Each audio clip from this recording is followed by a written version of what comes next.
September 15, 1976. Training area near Grafenwöhr, West Germany. Exercise Reforger 76. Return of forces to Germany. The annual NATO exercise that practiced reinforcement procedures for defending Western Europe against potential Warsaw Pact invasion. Night operations were scheduled for the evening, simulating the reality that any major conflict would include extensive combat in darkness.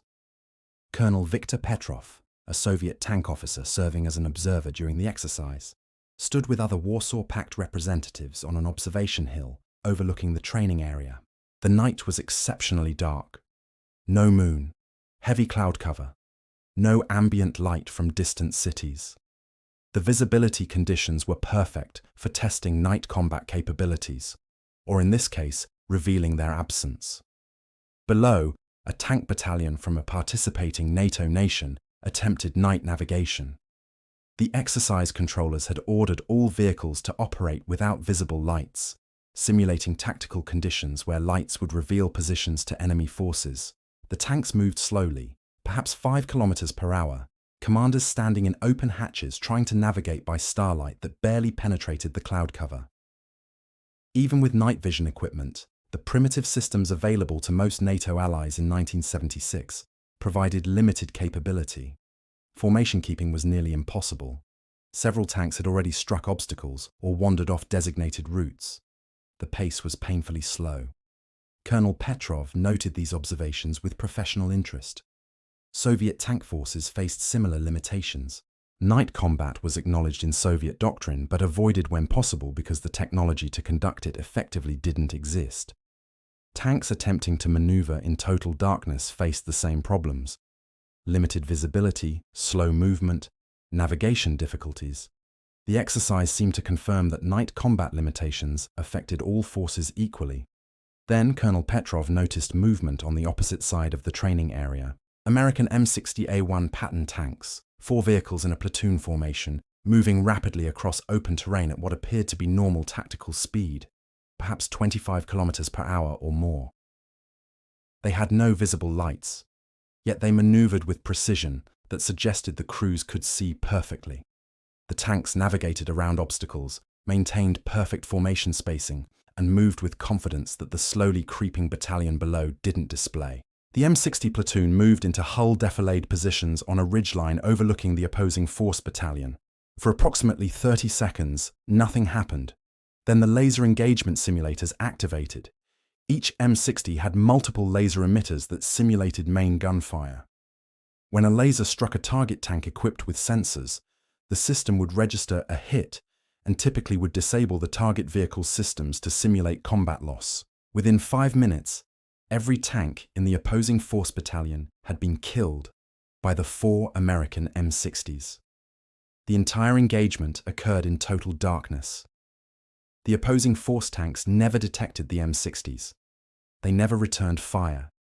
They never attempted evasive maneuvers. From their perspective, they were simply navigating through darkness when suddenly their vehicle systems shut down, indicating they had been engaged and destroyed by an enemy they never saw. Colonel Petrov requested permission to inspect the American tanks after the exercise concluded. The request was granted as part of the Observer program that allowed Warsaw Pact officers to witness NATO capabilities within limits that didn't compromise sensitive technology. When he approached the M60s and began examining them with his American escort officer, he discovered the source of their night fighting capability. Mounted on the turret was an AN/VSS-1 V.1 infrared searchlight, a large cylindrical device positioned to the left of the main gun. Colonel Petrov's report to Moscow was stark. Americans see at night while we are blind. Our tanks cannot compete in darkness. They control the battlefield for 16 hours out of every 24. NATO night fighting advantage is decisive. The Soviet tank force during the 1960s and 1970s faced night combat limitations that doctrine acknowledged, but couldn't overcome with available technology. Soviet tank doctrine emphasized daytime operations where visibility enabled the massed armor assaults that Soviet operational concepts required. Night combat was considered exceptional circumstances rather than routine operations. The training emphasis reflected this priority. Units practiced daylight maneuvers extensively but conducted limited night training because the equipment to fight effectively at night didn't exist. The T-55, T-62, and early T-72 tanks that formed the backbone of Soviet armored forces through the 1970s had primitive night vision systems compared to American equivalents. The infrared systems these tanks carried had effective ranges of only 400 to 800 meters, roughly half the range of American systems. The resolution was poor, making target identification difficult, even when contacts were detected. The image quality degraded rapidly with range, atmospheric conditions, or battlefield obscurance like smoke and dust. More critically, Soviet infrared systems required the tank to mount its own infrared searchlight. This created a fundamental vulnerability. When a Soviet tank activated its searchlight to illuminate targets, any enemy force equipped with infrared detection equipment could see the searchlight instantly. The Soviet tank revealed its position the moment it attempted to see in darkness. American tanks with infrared detection capability could spot Soviet searchlights at ranges exceeding the Soviet system's viewing range, meaning American crews would detect Soviet tanks before Soviet crews could see American positions. The image intensification systems that some later Soviet tanks received offered improvement over active infrared, but the technology lagged American developments by years. The amplification of available light worked reasonably well when some ambient light existed. Starlight, distant urban glow, scattered moonlight, but in total darkness conditions, image intensification systems provided minimal capability. They couldn't create images from light that wasn't there.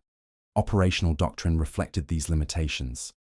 Soviet manuals advised avoiding night combat when possible. If night operations were necessary, doctrine called for extensive artillery and infantry illumination rounds that would light the battlefield artificially. But this approach exposed Soviet positions as thoroughly as it illuminated enemy forces.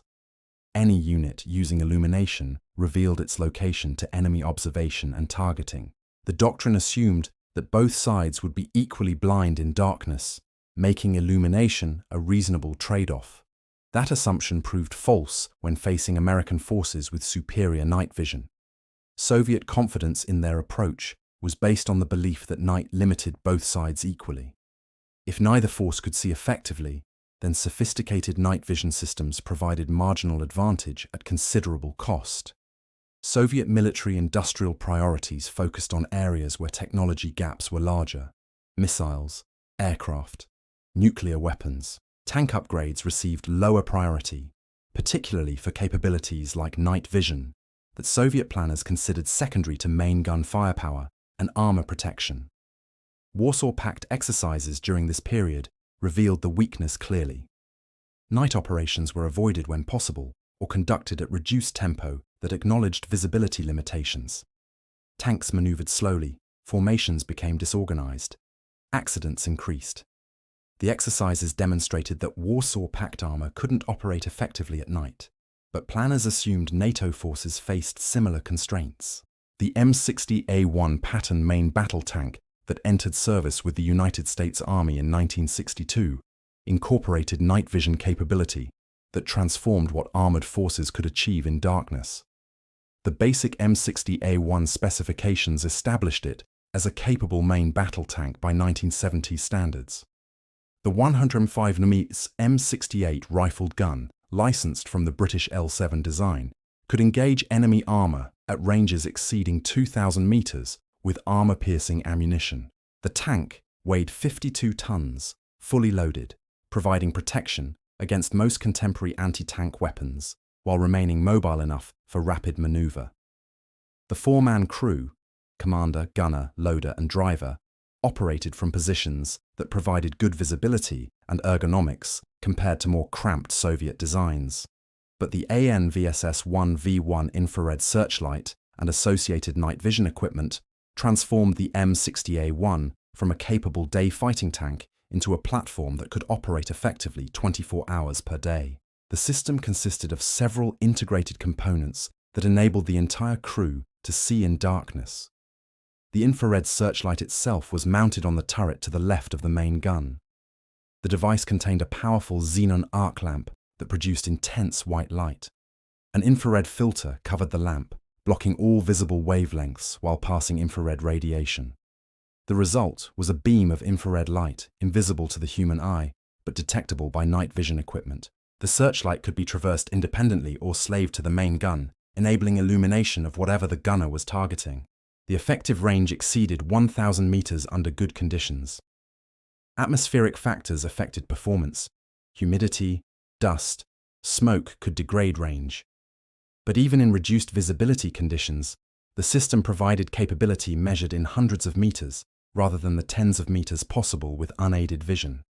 The beam width could be adjusted, providing either broad illumination for navigation and situational awareness, or narrow-focused beams for target identification at maximum range. Each critical crew position had infrared viewing equipment.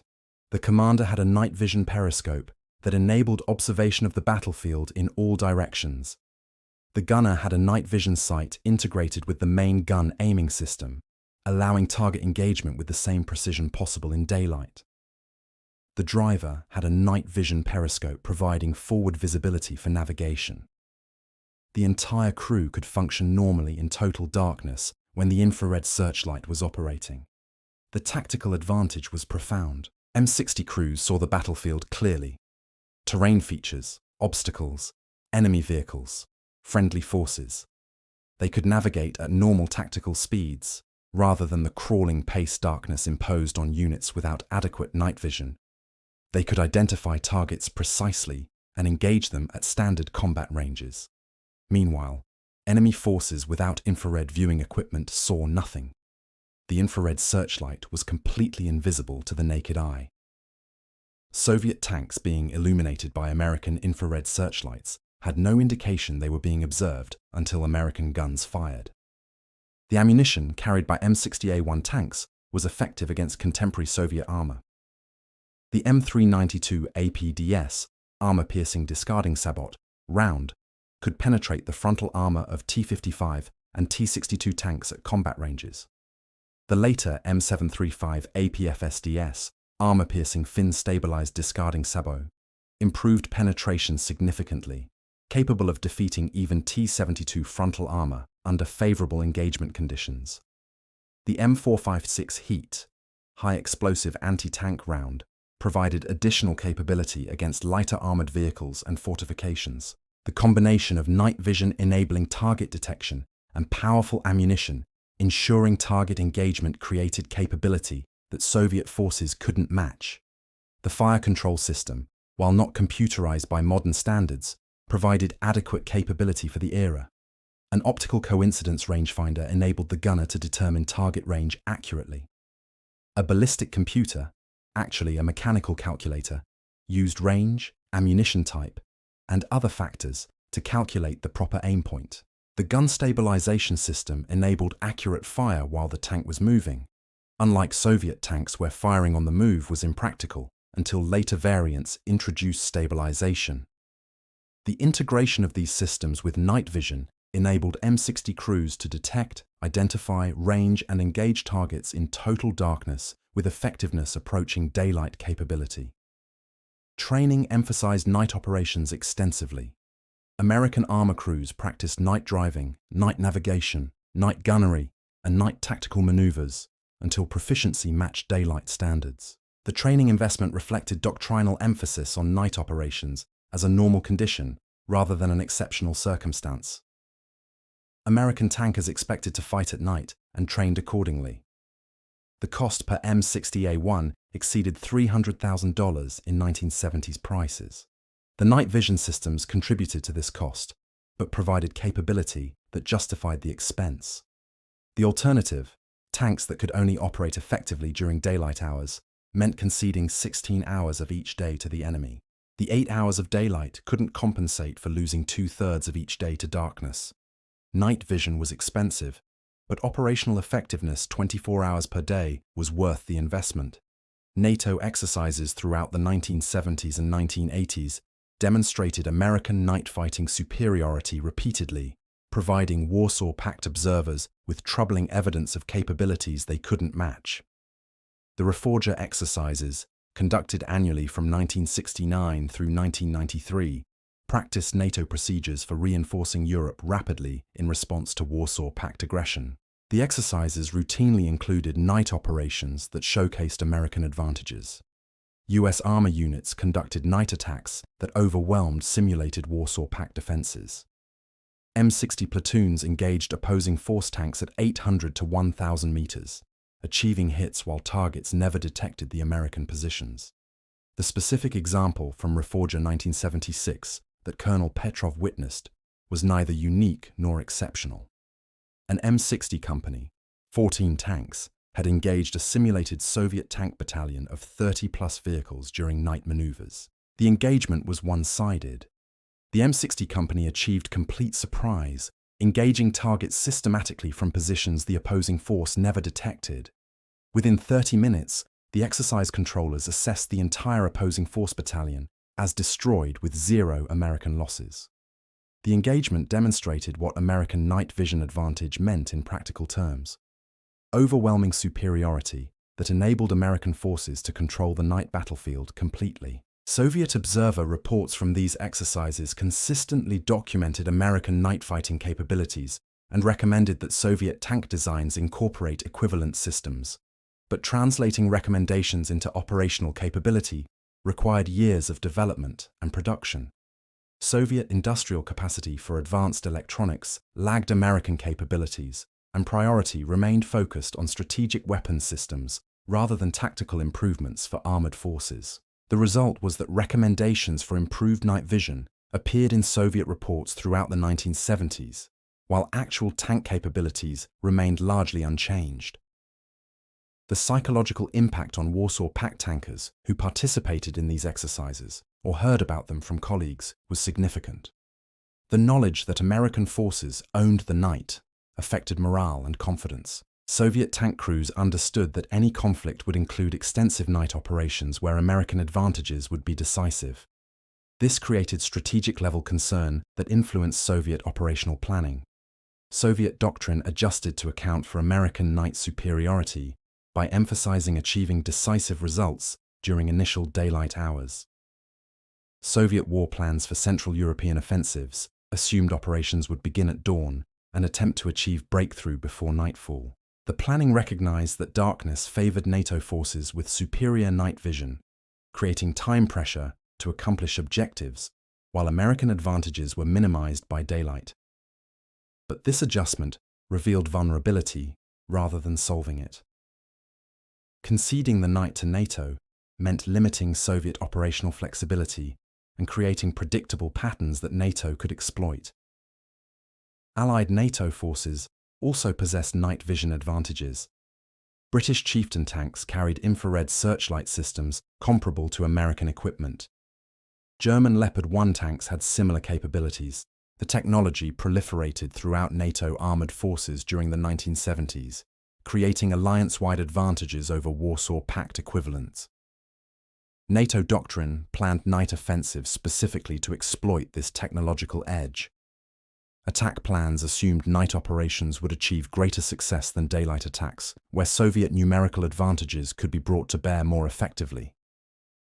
The training differences between American and Soviet tankers reflected equipment disparities. US Army armor units drilled night operations constantly. Crews practiced night driving on varied terrain until they could navigate as confidently in darkness as daylight. Gunnery ranges operated at night to develop crew proficiency in target engagement under night vision. Tactical exercises included night maneuvers, where entire battalions conducted offensive and defensive operations in total darkness. The training created confidence and proficiency that made night operations routine rather than exceptional. Soviet equivalent training was minimal by comparison. Limited equipment meant limited training opportunities. Tank crews couldn't develop proficiency with systems they didn't have, or practiced with only occasionally. The result was that Soviet tankers lacked experience operating at night, compounding the equipment disadvantage with training deficiencies. Even if Soviet tanks had possessed night vision equivalent to American systems, the crews wouldn't have been prepared to employ them effectively. The vulnerability of Soviet tanks to American night fighting capability stemmed from multiple factors that combined to create decisive American advantages. The fundamental technology gap was image intensification, quality, and range. American systems provided better resolution at longer ranges than Soviet equivalents. The difference wasn't marginal, it was categorical. American crews could detect and identify targets at ranges where Soviet systems provided only vague indications of possible contacts. The range advantage enabled American tanks to engage first, often destroying Soviet tanks before Soviet crews realized they were under attack. Soviet infrared searchlight visibility created an additional vulnerability.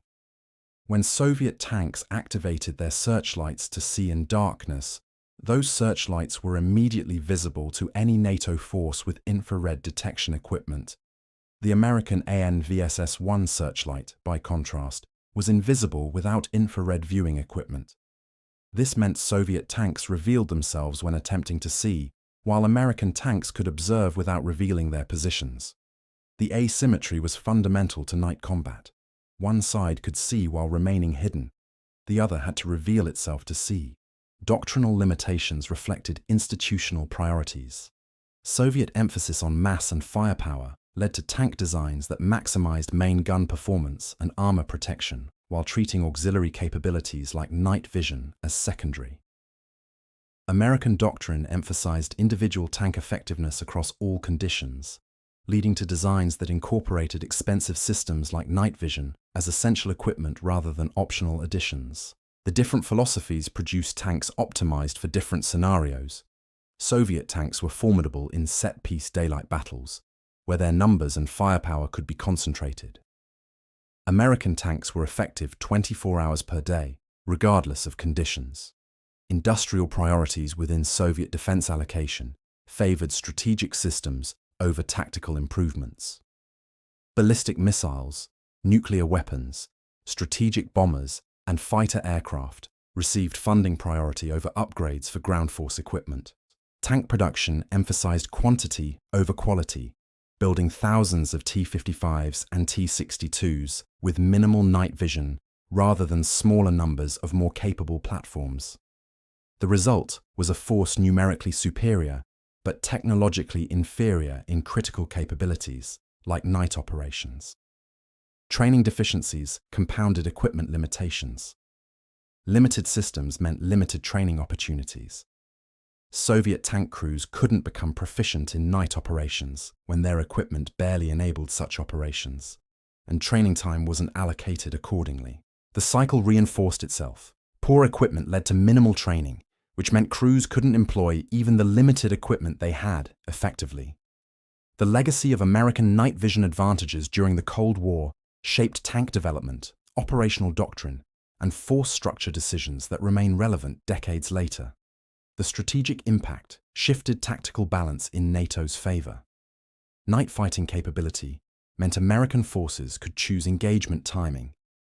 Attacking at night exploited American advantages while minimizing Soviet numerical superiority. Defending at night enabled smaller American forces to engage larger Soviet formations from positions of advantage. The flexibility to operate effectively 24 hours per day provided operational options Soviet forces lacked. Soviet response to demonstrated American night capabilities eventually produced improved systems, but the lag was approximately 10 years. The T-80 tank that entered service in 1985 incorporated improved night vision approaching American capability from a decade earlier. By the time Soviet tanks achieved rough parity in night vision, American forces had moved to thermal imaging systems that provided even greater capabilities. The technology gap persisted because Soviet development consistently trailed American innovations. Modern Russian tanks employ thermal sights as standard equipment. The T-72B3, T-80BVM, and T-90M variants all carry sophisticated thermal imaging systems, providing capability comparable to Western equivalents. The technology gap that characterized the Cold War has largely closed, though training and doctrinal differences may persist. The recognition that night fighting capability is essential rather than optional became universal among tank designers following American demonstrations of what night vision advantages provided. M60 retirement from American service occurred gradually from the 1980s through 1990s as M1 Abrams tanks replaced them. The Abrams incorporated thermal imaging rather than infrared searchlights, providing even superior night vision without the searchlight emissions that could be detected by sophisticated adversaries.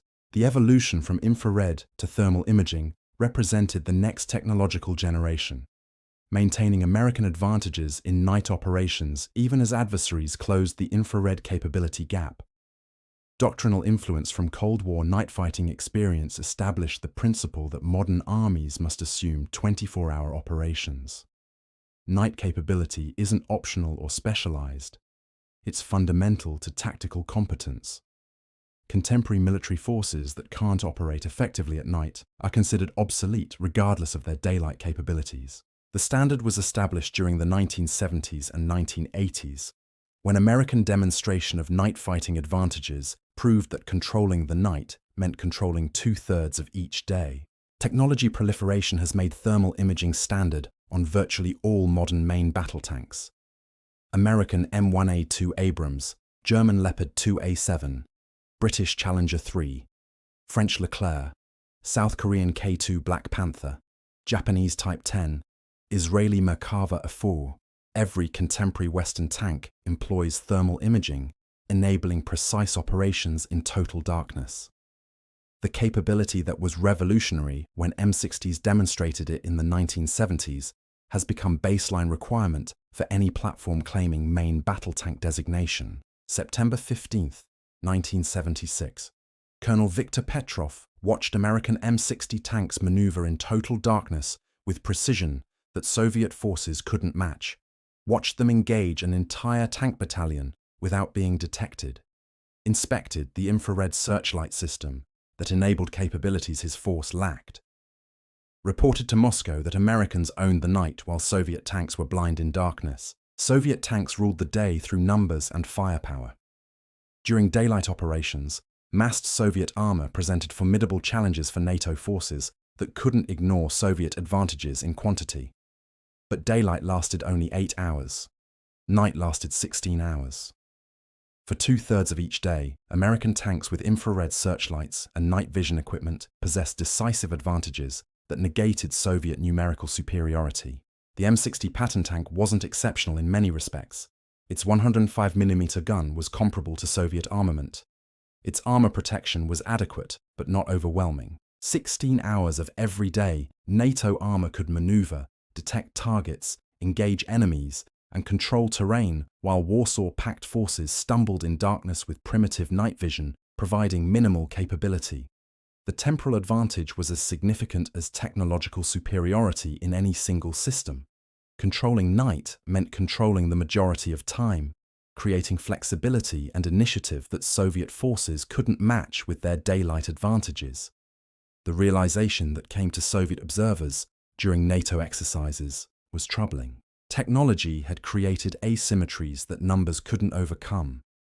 Quantity couldn't compensate for inability to see. Mass formations couldn't concentrate effectively when they couldn't navigate in darkness. The firepower Soviet doctrine emphasized was useless against enemies that remained invisible until they chose to reveal themselves by firing. 40 years of armored warfare evolution had led to this conclusion. Night had always limited tank operations. Darkness reduced visibility, complicated navigation, degraded targeting. But Cold War technology development proved that limitation wasn't immutable. Night vision systems could eliminate darkness as an operational constraint. Forces that invested in night fighting capabilities could operate when adversaries remained blind. The advantage wasn't subtle or marginal, it was categorical and decisive. Soviet armor doctrine throughout the 1970s assumed that Warsaw Pact numerical advantages would prove decisive in any major European conflict. The hundreds of tank divisions Soviet and Warsaw Pact forces could deploy supposedly guaranteed success through overwhelming mass. But numerical advantages meant little when NATO could choose to engage at night, exploiting technological capabilities that negated Soviet quantity. The 16 hours of darkness each day provided NATO with more time to employ advantages than the 8 hours of daylight provided Soviet forces to employ theirs. The long-term influence on military procurement and doctrine worldwide was substantial. Nations recognized that night fighting capability was essential for credible armored forces. Technology investment in night vision systems became standard. Training emphasized night operations as routine rather than exceptional. The understanding that controlling night meant controlling the battlefield became foundational to armored warfare doctrine. Soviet tanks eventually received improved night vision through the 1980s and 1990s. But the capability gap persisted because American developments continued advancing. Infrared searchlights evolved into passive image intensification, which evolved into thermal imaging, which evolved into third-generation thermal systems with improved resolution and range. Each evolutionary step maintained American advantages even as Soviet systems improved from their 1970s baseline.